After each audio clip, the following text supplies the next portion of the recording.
essentially taken, like, made them more humble. Not made them more humble, but essentially, like, taken their... That's pretty consistent. There's always exceptions to the rule, right? People who become assholes, usually because they become famous. I think it has more to do with fame than it does the art.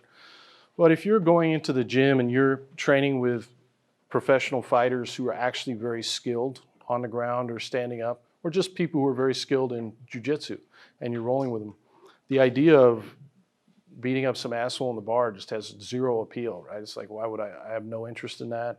There's nothing that the people really have to prove. The next day they're going to go in there and they're going to get beat up again by their training partners who know how to fight. So yeah, that just doesn't... I remember hanging out with Randy Couture one time, and we were at a bar, and a guy came up to him and started giving him a hard time. And Randy just kind of looked at him and smiled and says, you know, I'm not much of a street fighter.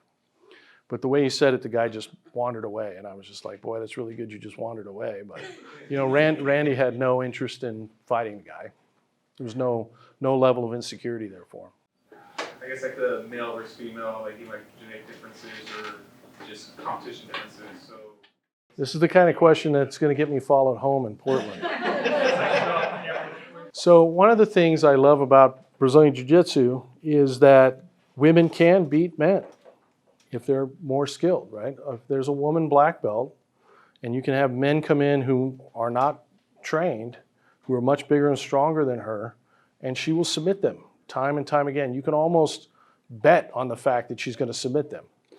When we put strikes into the equation and we put takedowns in the equation, we're talking about two trained fighters. There's no doubt that there's a lot of advantages that come along with going through puberty as a male. The testosterone and everything else that's involved there. And am I personally interested in seeing women and men fight MMA together? Personally, no. If they decided to do it, my concern would just be safety. And actually my concern with the sport in general is just safety, the safety of the athletes and brain damage and some of the things I mentioned before. So, and that's going to be my answer to that question. Before I start talking, a good way to get in shape, or do you think somebody has to get in good shape, physical shape? No, it's a good way to get in shape. Invariably, people will go, I'm going to come back to the gym when I get in shape. Don't do that.